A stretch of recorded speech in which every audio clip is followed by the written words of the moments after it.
2016年，一部看不见的客人横空出世，瞬间登顶各大悬疑反转排行榜榜首。就这电影可以说几乎没人没看过，而如今8年过去了，它依然是反转电影No.1。但其实很多人都不知道，这电影的导演时隔2年后又推出了一部反转更多、更精彩的电影。可能没有看不见的客人反转牛，但却增加了科幻和烧脑元素，剧情也更复杂，几乎没人能一遍看懂。更牛的是，这电影一上来就告诉了你凶手是谁，但还是能一直保持悬念和高能。用一位网友的话来说，就是一般悬疑片是反转再反转，这他妈简直是芭蕾32圈挥鞭转。电影是每秒24次的欺骗，好电影值得我为你深度解读。大家好，我是罗辑，本期视频为大家带来的是海市蜃楼。这电影可以说是从开头一路高能到结尾，那咱也就不多废话了，直接开讲。话说在1989年11月9日这一天，天空是乌云密布，德国著名的柏林墙就在今天倒了。但这些事儿小孩哥尼克并不关心，此时的他正忙着在家用 DV 记录自己的弹唱过程。而就在他唱的正投入时，妈妈突然闯进了画面，对他说他要去上班了，别太晚睡，然后就开着车走了。注意此时路边的车里有个女人，看样子好像有什么心事儿。妈妈离开后，尼克又唱了一会儿，然后就听到对面邻居家似乎有打斗的声音。作为门对门的邻居，尼克自然是认识普列托一家的，他有些担心，就好奇地来到普列托家门口，想看看发生了什么。进屋之前我说个事儿哈，看反转这么多的电影解说，你是不是得去二手手机特别划算的转转上换个好手机观看？我这台华为 Mate 40 Pro 比新机便宜了4000块，省下来的钱都能去看场演唱会了。而且转转是个官方验二手平台，每台手机都经过工程师全面检验，比一般的二手要靠谱多了。上面的笔记本也挺不错的，推荐你也去转转。进入普列托家后，尼克傻了，地上躺着个人，似乎已经挂了。此人正是这家的女主人，也就是刚刚在车里的女人。而就在这时，普列托拿着刀走了下来，两人四目相对。就这场面，不管发生了啥，尼克这么小的孩子肯定是吓坏了。缓过神来后是掉头就跑，见尼克跑了，普列托只能追。结果尼克刚跑到大门口，就被一辆车给撞飞了，没有一点点意外，当场死亡。事情发生的太突然，普列托当时都傻了，还在机械的往前走，完全忘了手里带血的刀。接着镜头缓缓拉远，天空还在打闪，突然画面一转，女主小薇惊醒了过来。而此时已经是2014年11月9日，也就是25年后的同一天。小薇和老公通过多年的奋斗，终于是住上了大 house， 这2天正忙着搬家呢。而她也因为要照顾孩子，放弃了成为神经外科医生的机会，现在只是一名助理医师。值得一提的是，今天的天气也是乌云密布，一个劲儿打闪。把孩子送到学校后，小薇来到医院，开始了一天的工作。一天无话，晚上下班后，小薇接上女儿回家。而此时她出差在外的老公戴维已经回来了。这男人必须着重介绍一下，他就是抢劫神剧《纸钞屋》的男主教授。想当年哥们儿我就是靠解说这部剧站起来，播放量也就 1.3 个亿吧，都过去了，不提了。接着夫妻俩收拾房间时，在一间储物室找到了一台录像机和好多盘录像带，人嘛都有点那啥欲，于是一家3口就津津有味的看了起来。而其中一盘录像带的内容正是电影刚开始尼克在家录歌的画面。很快录像带就都放完了，没啥有意思的内容。而就当大卫把录像带拿出来时，电视却突然自己出了画面，看上去就像80年代的新闻频道。一家人都觉得很奇怪，但也没太在意，因为一会儿邻居就要来吃饭了，他们该去准备晚餐了。注意啊，此时外面依然在电闪雷鸣，就和25年前的今天一样。很快邻居奥托和他的母亲就来了。奥托和他们夫妻俩是多年的老朋友了，说起来他还是他们的媒人呢。他们在这里买房子也是奥托介绍的。吃饭时大卫就聊起了刚才看录像带的事儿。听到这儿，奥托算是打开了话匣子，说其实他们现在住的这个房子就是他小时候的一个朋友的家，但悲哀的是他这个朋友在很小的时候目睹了邻居家的谋杀案，逃跑时被车撞死了。是的，他口中的这个朋友就是小孩哥尼克。他还记得那天的天气就和今天一样，然后第2天他们学校就被一道闪电劈中了，学校还因此停了1个星期的课。奥托一家走后，大卫就上网查起了这件事儿。这不查不要紧，一查还真让他发现了一个疑点，就是这个杀害妻子的凶手入狱后3个月就自杀了，但资料上却写着他有一家屠宰场，他本来是计划把妻子埋在屠宰场的地下的。大卫之所以感觉这里可疑，是因为这人还没把妻子埋起来就被抓了，没有理由供出自己没干的事儿啊。听着大卫在这破起了案，小薇边调侃他边问他裤子要不要洗。而就在这时，他却发现裤子口袋里有一包火柴。他质问大卫是不是又偷着抽烟了，大卫赶紧打岔道就抽了1根，然后就把火柴盒给扔了。记住这包火柴非常重要。夜里外面还在电闪雷鸣，睡得正香的小薇突然被什么声音吵醒，她拔起来一看，那台老电视竟然又自己播放起了新闻。真是奇了怪了。小薇刚要关电视，突然电视画面一闪，里面出现了一个小男孩。然后他就看到小男孩开始拿着吉他弹唱，唱了一会儿，尼克也发现了不对劲儿。这时他妈妈要去上班来和他告别，就和当年发生的一模一样。妈妈走后，尼克好奇地凑过来说了句你好，你能看到吗？这边的小薇也惊了，冷静下来后说能，然后两人就开始了隔时空对话。不一会儿，尼克就听到外面有动静，想要出去看看。小薇当然知道尼克出去会发生什么，就把所有事情都告诉了尼克，让他千万别出去。但此时的尼克太小了，根本不能理解这些事情，甚至以为这一切都是梦。一直到第二天早上，妈妈下班回家，他对妈妈说他梦到了一个未来的女人在电视里和他说话。注意啊，剧情演到这里的时候，因为小薇的操作救了本该被撞死的尼克，让他的人生发生了巨大的改变。再次醒来后，他已经莫名其妙地跑到医院，变成了知名的神经外科医生，眼下就有一台手术等着他做呢。此时的小薇完全不知道发生了什么，她只是一名助理医生，怎么可能做手术呢？于是就惊慌失措地离开医院，一口气跑到学校想找女儿。结果来到学校，他更懵了，女儿最好的朋友不认识他，女儿的班主任不认识他，他又跑到大卫公司找大卫，而大卫竟然也不认识他。此时的小薇临近崩溃，大闹了一通，不出意外就被警察抓走了。另一边被小薇救了一命的尼克发现事情真的跟小薇说的一样，他们学校被雷劈了，他也因此不用上学了。但由于没人照顾他，他就被送到了奥托家。吃饭时，尼克就说起了昨晚听到普列托先生家有叫声，还说今天早上他家的狗一直叫，每天早上普列托都会喂狗，但是今天没喂。注意啊，听到这些话，奥托的母亲明显有点不对劲儿，这是为啥呢？往后看。另一边，小薇被带到警局后，把他这一天的所见所闻都告诉了警长莱拉。但遗憾的是，莱拉很郑重地告诉小薇，他们已经核实过了，她不住在他说的地方，她也没有嫁给大卫，更没有他女儿的出生证明，一切的一切都不存在，这些都是小薇幻想出来的。另一边，自从被小薇救了后，尼克一直想再联系小薇，他画了一张小薇的自画像，每天守在电视机旁等待。功夫不负有心人，这天还真让他等到了，但这次他只看到了一个人影，不管他怎么喊，对方也不回话。那这个人又是谁呢？接着看。这天，尼克看到普列托出门了，在强大的好奇心驱使下，他偷偷地潜入了普列托的家中，跟着痕迹一路来到卫生间。不出意外，他还是发现了普列托太太的尸体，但奇怪的是，他还找到了一本护照，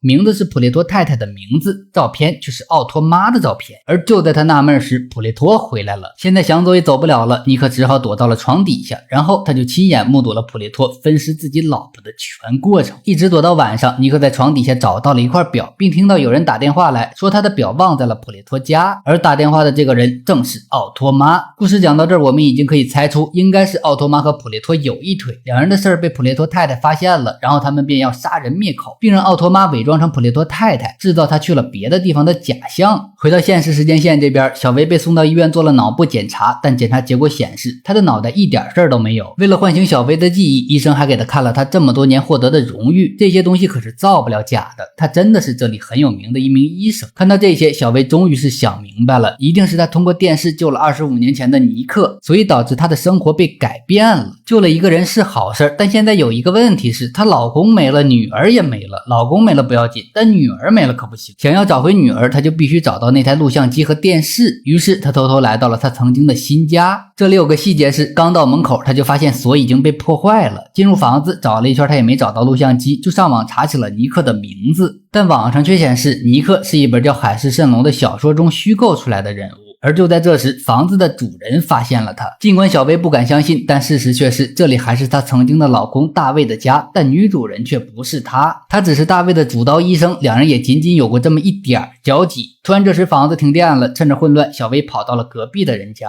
在这里她看到了更不可思议的事儿，奥托妈竟然和普列托生活在了一起。此时外面都是警察，小薇只好偷偷地躲进了奥托的车里。去上班的路上，奥托被突然出现的小薇吓了一大跳，显然奥托也不认识他。但听完小薇讲述他们相遇的故事后，奥托觉得还挺不错，但他确实不认识小薇。而就在小薇和奥托握手的瞬间，小薇回忆起了他们之间的曾经。在原始世界中，他们是在火车上认识的，但这次他的对面却坐了另外一个人。奥托也在火车上，但就因为这么一个改变，两人就错过了。和奥托分开后，小薇在机场的电视里看到《海市蜃楼》的作家正在讲述着自己的写作经历。原来他这本书的原型来自一个叫尼克的小孩的幻想，但神奇的是，这个小孩的幻想却成功预言了这几天的雷暴天气。这时莱拉警长又找到了小薇，他带着小薇去看了那本叫《海市蜃楼》的书。小薇也惊讶地发现，这本书里所讲的故事就是他的亲身经历。于是他和莱拉又找到了这本书的作者，女人是一名大学教授。在他的口中，小薇得知如果想再次和过去连接，就必须在雷暴这几天找到并使用电视和录像机，而这两样东西现在大概率在尼克的手上，所以他必须找到尼克。但世界这么大，想找一个人太难了，小薇只能求助莱拉。莱拉也想帮小薇，但她查人是需要走程序的，很慢。他们必须找一个理由让领导重视这件事儿。这时小薇突然想到，如果普列托没被抓，那么他老婆的尸体一定被埋在了他的屠宰场。如果能找到尸骨，那这件事就好办了。于是莱拉带着大部队到屠宰场一顿挖，不出意外，尸骨被找到了。事后莱拉给了小薇一个地址，说尼克就在那里。接着莱拉就连夜组织警队抓捕了普列托。另一边，小薇根据地址找到了一家旅馆，但在这里他并没有找到尼克，而是抓包了正在和情人私会的大卫。虽然心里非常气愤，但接触到大卫的一瞬间，他就回忆起了他们之间的经历，确实没啥瓜葛，一点关系都没有。注意这里有个细节，就是小薇看到了桌子上有一盒火柴，和曾经他在大卫口袋里翻出来的一样。接着小薇拿这里的事儿威胁大卫说出了尼克家的住址。大卫为啥知道？因为他在银行工作，尼克是他的客户，所以他能查到具体地址。这边小薇火急火燎的赶往尼克家，咱们暂且不表。另一边抓到普列托一家子后，尼克请来了当年负责这个案子的警察迪马斯探长。那么好，人都到齐了，也是时候解开真相了。当年普列托的老婆察觉到老公有问题，就假借出门拜访好友离开了家，而普列托也觉得这是一个好机会，就开始策划谋杀妻子的计划。可他没想到的是，妻子根本没走，就等着抓他的现行呢。被抓包后场面一度混乱，三个人为了抢一把刀就打了起来。而就在打斗的过程中，普列托老婆意外中了一刀，这里就没法说谁是凶手了，因为刀是奥托妈拿着的，但是普列托推了他一下才刺中的他老婆，两人谁也脱不了关系。接下来普列托就联合奥托妈在机场工作的弟弟一起伪造了假护照，想让奥托妈假扮成普列托老婆，假装去找她前男友，一去不复返。而就在普列托在家分尸那天，尼克却偷偷潜入，看到了全过程，并拿走了奥托妈丢在床底下的一只手表。尼克把这件事告诉了妈妈，他们决定报警，但普列托这人贼得很，先报警说有人入室盗窃偷走了他一只表，再加上尼克说的证词一点也不真实，警方也没找到任何证据，普列托就这样洗白了。事后尼克一家就搬走了，但尼克始终认为这些事儿是真的，他整天守在电视机前，想再次和那个神秘女人沟通。看到儿子这样，尼克妈只能带他去看了心理医生，但经过一系列检查，尼克并没有病。为了再次联系到神秘女人，尼克突然想到，当初他看到女人那边的房子里有一个火车站的牌子，于是他找到了这个火车站，开始每天守在火车站，期待着奇迹的出现。就这样一晃过了20年，尼克也长大了。是的，他就是莱拉警长。直到有一天，他终于见到了那个女人，没错，她就是小薇。于是两人相遇、相恋、相爱、结婚。直到最近几天，小薇却突然失忆了。尼克知道可能是发生了什么，他害怕失去现在的生活，就偷偷跑到大卫家，偷走了电视机和录像带。所以之前小薇去大卫家是门坏了，就是尼克干的。另一边，小薇也来到了尼克的家，而在这里等他的正是尼克的妈妈。看着满屋子尼克和他的照片，小薇根本无法接受。过了一会儿，尼克回来了，他把所有事情都告诉了小薇。两人触碰的瞬间，小薇也想起了他们之间的经历，他们确实很相爱。而尼克之所以让小薇去抓包，就是为了让他知道大卫是个什么货色。但是此时的小薇只有一个念头，那就是找回自己的女儿。于是他毫不犹豫地选择了跳楼自杀，因为他知道尼克想要救他，就必须拿出电视和录像带联系25年前的自己，也只有这样他才能找回女儿。没有办法，尼克太爱小薇了，于是他拿出电视机和录像带联系了25年前的自己，让自己不要去找小薇，因为时候到了他自己会来找他。接着镜头一转，小薇在家中醒了过来，旁边睡的是大卫，女儿也在自己的房间。他以为一切都好起来了，但是当他跑到楼下，还是在草丛里找到了那盒火柴。还记得这盒火柴吗？没错，它就是大卫出轨的证据。然后他就看到普列托和奥托妈像没事人一样，还在和他打招呼。在这一刻，小薇有了一个两全其美的办法。于是他直奔屠宰场，挖出了普列托老婆的尸骨，然后直接报了警。不出所料，来处理这个案子的人是尼克。两人四目相对，电影到此结束。虽然此时的尼克并不认识他，但我猜接下来小薇的操作是和大卫离婚，然后带着女儿和尼克重新开始。这改变人生也是让他玩的明明白白呀。那么好，剧情到这儿就讲完了。接下来咱们再来聊聊这电影是如何改变历史的，到底合不合理。首先我先说明一点，在这电影里不存在平行世界的设定，历史不管怎么改变都发生在同一个世界。所以如果小薇没有在1989年11月9日夜里救尼克，一切都正常的发展下去，她也许会在未来的某天发现大卫出轨，也许永远不会察觉。总之日子会像原来那样普通而又平凡的一天天的过下去，直到生命终结。那么小薇的人生就像一条基于时间轴画出的函数线，没有任何断点的延续下去，只有实线没有虚线。我们给这条人生函数线起名为 F0。 在这条蓝色线上，1989年小尼克发现普雷托杀妻，逃跑时发生车祸死亡，普雷托因此被抓，然后在监狱自杀。10几年后，小薇偶遇奥托，又通过奥托结识大卫，两人一见钟情，结婚生子。小薇放弃事业，一心照顾孩子。2014年他们搬入新家，大卫出轨护士，小薇并不知情。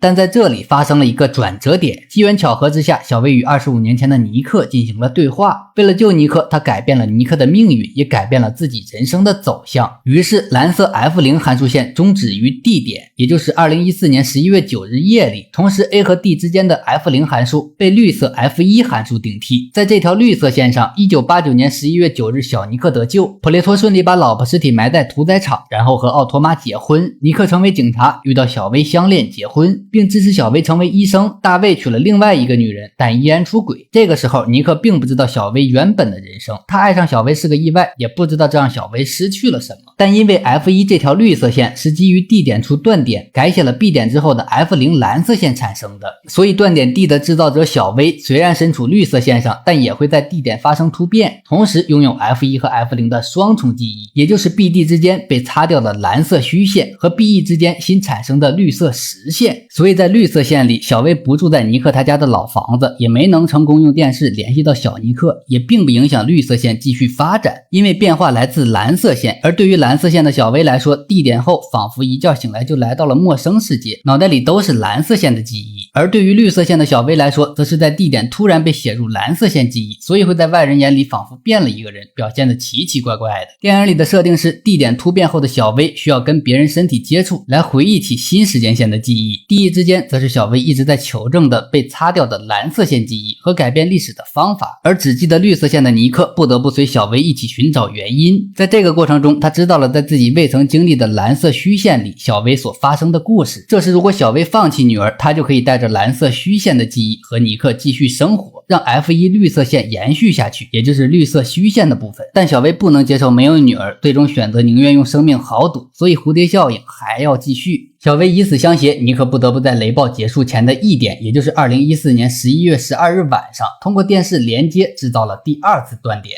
擦掉了 BE 之间的 F1 绿色线，改写成了 F2 黄色线。黄色线发生了什么电影里并没有展示，但是从尼克最后的表情来看，他一定是有之前的记忆的，因为他制造了断点 E。 根据维拉的经历，绿色线的尼克会在1点后突然发现自己来到 F2 黄色线，同时拥有 F1 和 F2 的双重记忆，也就是 BE 之间被擦掉的绿色虚线和 BE 之间新产生的黄色实线。同样的，在黄色线外人眼中，尼克会在1点突然变成另一个人，从一个不认识小薇的男人变成爱着小薇的尼克。所以根据以上推测就可以得出，影片最后的小薇同样是拥有所有记忆的，所以当两人相遇后才会露出那样的表情。最后在这条黄色线上，小薇和尼克既拥有了爱情，小薇也不必失去女儿，也就是说这部电影就是小薇逆天改命，最终鱼和熊掌兼得的大团圆故事。那么好，到这儿这电影应该是聊得非常明白了，但不知道大家有没有发现一个问题，看不见的客人和这部海市蜃楼都有一个相同点，那就是电影里的小三和渣男全都没好下场。